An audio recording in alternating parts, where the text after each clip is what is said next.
नमस्ते छात्रों।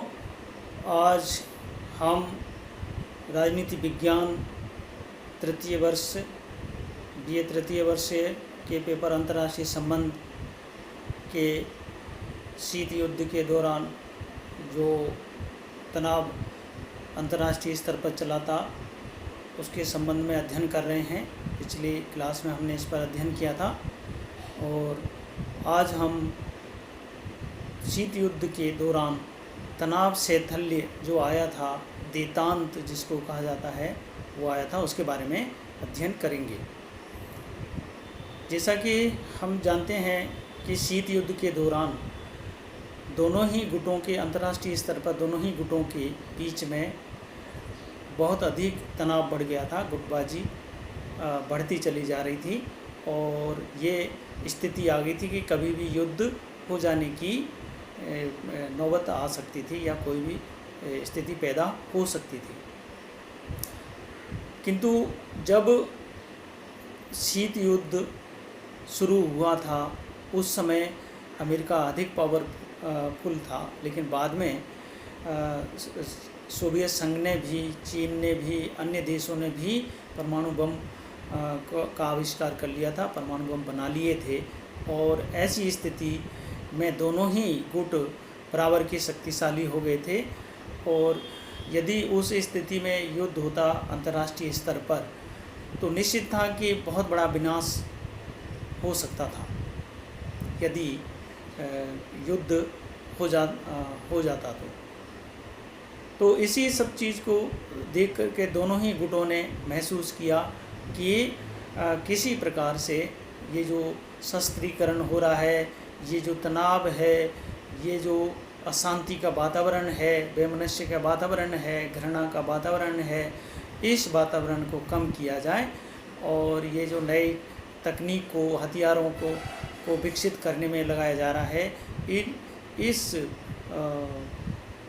तकनीक को विकास के क्षेत्र में लगाना ज़्यादा उचित रहेगा, क्योंकि ये जो हथियारों का बढ़ावा दिया जाना, ये जो बढ़ता चला जा रहा था, इससे विश्व का विनाश होने की ज़्यादा संभावना थी, विकास होने की संभावना कम थी। और 80 के दशक में हम देखते हैं कि 80 के दशक में दोनों ही गुटों के मध्य में एक आपसी समझ बढ़ने लगी थी कि किसी प्रकार से इस युद्ध के वातावरण को रोका जाना चाहिए और इस जो असंतोष का वातावरण है, घृणा का वातावरण है, इसको किसी प्रकार से रोका जाना चाहिए। नहीं तो कभी भी यदि युद्ध छिड़ गया तो महाविनाश होने की पूरी संभावना थी। और इस स्थिति को रोकने के लिए दोनों ही गुटों ने आपस में मेल मिलाप करना शुरू कर दिया, जिसको हम तनाव शैथिल्य या देतांत के रूप में जानते हैं। देतांत जो शब्द है वो फ्रेंच भाषा का शब्द है, जिसका अर्थ होता है तनाव शैथिल्य। अर्थात दोनों महाशक्तियों के बीच में जो तनावपूर्ण वातावरण था उसमें शिथिलता आई, उसमें कमी आई और इसको ही हम तनाव शैथिल्य के रूप में जानते हैं।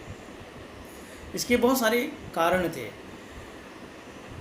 जैसा जिनके हम आज अध्ययन कर रहे हैं, वो बहुत सारे कारणों पर विचार करेंगे, क्योंकि इन दोनों महाशक्तियों में शीत युद्ध के दौरान ही या उसके बाद में सहयोग, समझौता और मित्रता का वातावरण बढ़ने लगा था और युद्ध से दोनों ही महाशक्तियाँ बचने का प्रयास करने लग गई थी। तो इसका प्रमुख कारण जो थे वो कि परमाणु बम का आविष्कार होना। अमेरिका के द्वारा पहले ही परमाणु बम का आविष्कार कर लिया था, परमाणु हथियार उसके पास में थे। बाद में सोवियत संघ ने, चीन ने, फ्रांस ने और भी जो देश हैं उन्होंने भी हथियारों का अपने यहाँ पर जखीरा इकट्ठा कर लिया था और हथियारों को बना लिया था।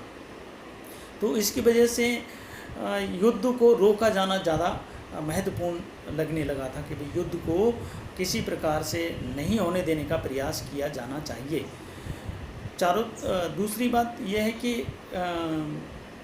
अंतर्राष्ट्रीय स्तर पर दोनों ही महाशक्तियों के बीच में, दोनों ही गुटों के बीच में एक भय का वातावरण बन गया था, और भय के कारण ही उनमें आपस में संतुलन बनने लग गया था। और महाशक्तियाँ युद्ध के खतरे को मोल लेना नहीं चाह रही थीं कि यदि युद्ध हुआ तो महाविनाश होना निश्चित है। तो इस वजह से उन्होंने अपनी जो प्राथमिकता हैं उनको चेंज कर दिया कि जो तकनीक है उस तकनीक को हम अपने विकास, अपने देश के हितों के लिए, अपनी जनता के विकास के लिए, जीवन स्तर को ऊंचा उठाने के लिए और अंतर्राष्ट्रीय अंतरिक्ष में आविष्कार करने के लिए इन सब चीज़ों पर लगाया जाना चाहिए। वैज्ञानिक खोज के लिए लगाया जाना चाहिए, बजाय इसके कि हम हथियारों का अधिक से अधिक खोज करते चले जा रहे हैं, नए नए हथियार बनाते चले जा रहे हैं और विश्व में उनकी सप्लाई करते चले जा रहे हैं। तो इस चीज़ को ज़्यादा बढ़ावा नहीं दिया जाना चाहिए, इसको रोका जाना ज़्यादा ज़रूरी महसूस उन्होंने किया था। तो इसमें उनके आपसी जो हित हैं वो भी छुपे हुए थे कि भाई हमें एक नई दिशा की ओर हमारे जो इकोनॉमी है, फंड है, उसको उपयोग किया जाना है। दूसरी तरफ ये है कि जो महाशक्तियाँ आपस में सोवियत संघ और अमेरिका के बीच में जितना मनमुटाव था, वो हथियारों को बढ़ावा दे रहे थे, तनाव को बढ़ावा दे रहे थे, अपने गुटों में अधिक से अधिक देशों को जोड़ते चले जा रहे थे।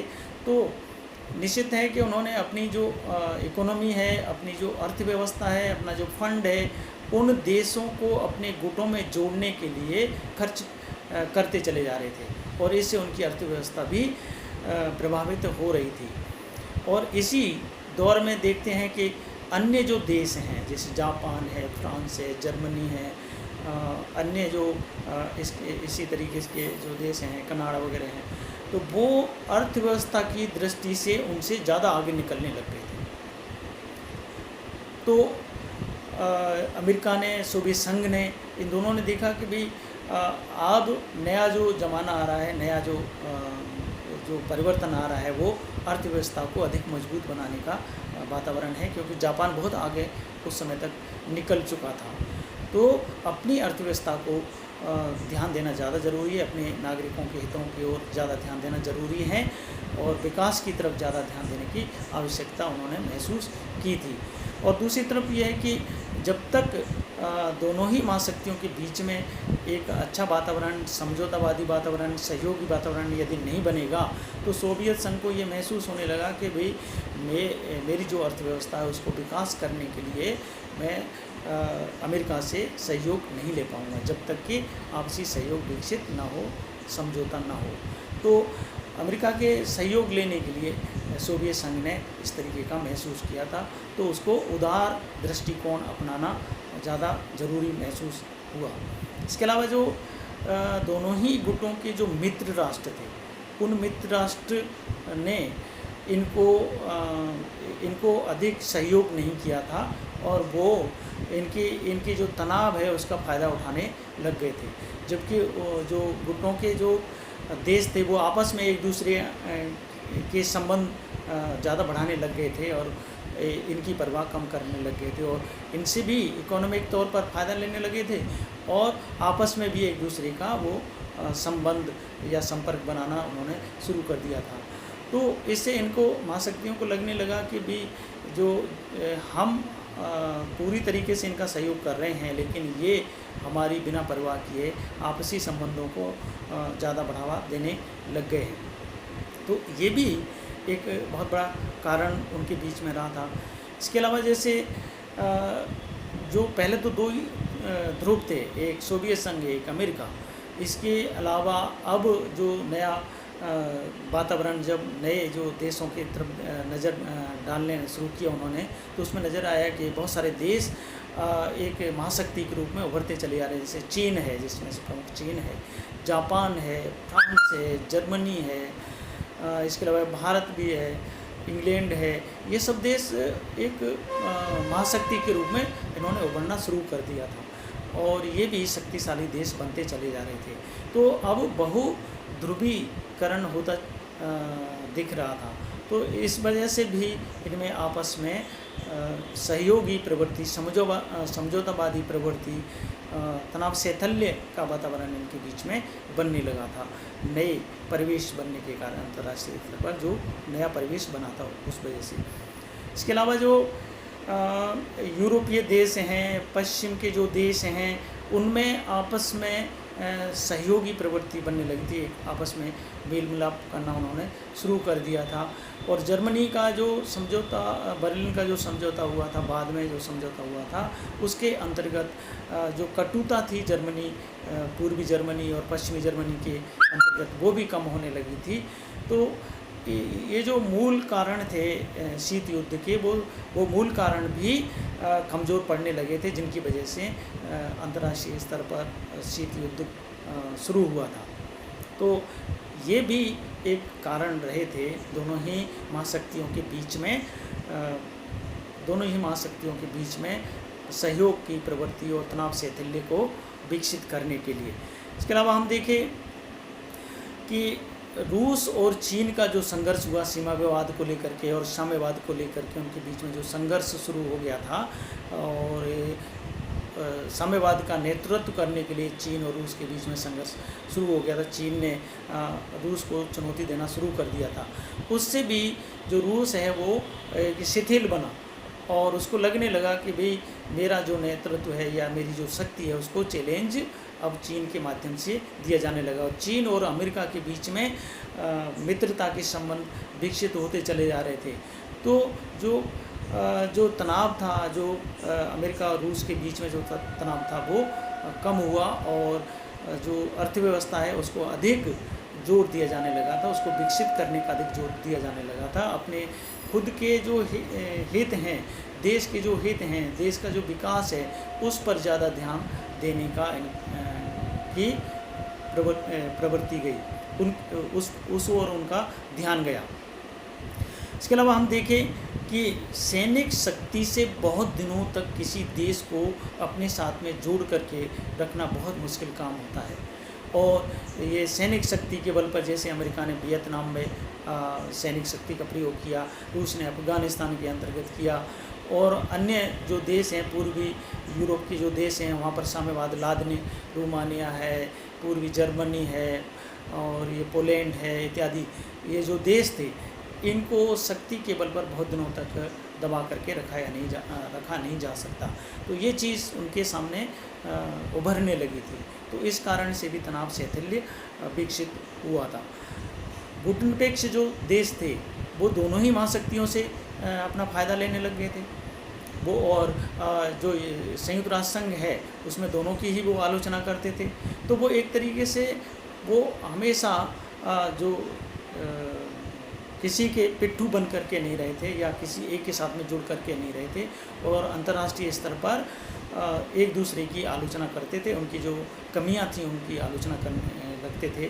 तो इनके कारण भी, क्योंकि उनकी संख्या, गुटनिरपेक्ष राष्ट्रों की संख्या निरंतर बढ़ती चली जा रही थी, तो इस कारण से भी दोनों महाशक्तियाँ एक दूसरे के नज़दीक आईं और जो तनाव शैथिल्य उनके बीच में बढ़ने लग गया था।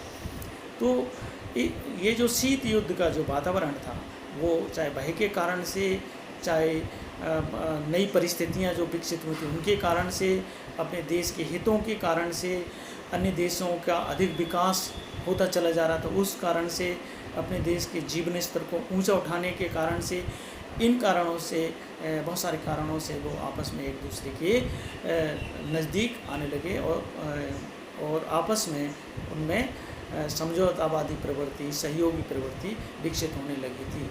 और एक भय का संतुलन भी इसको कहा जा सकता है।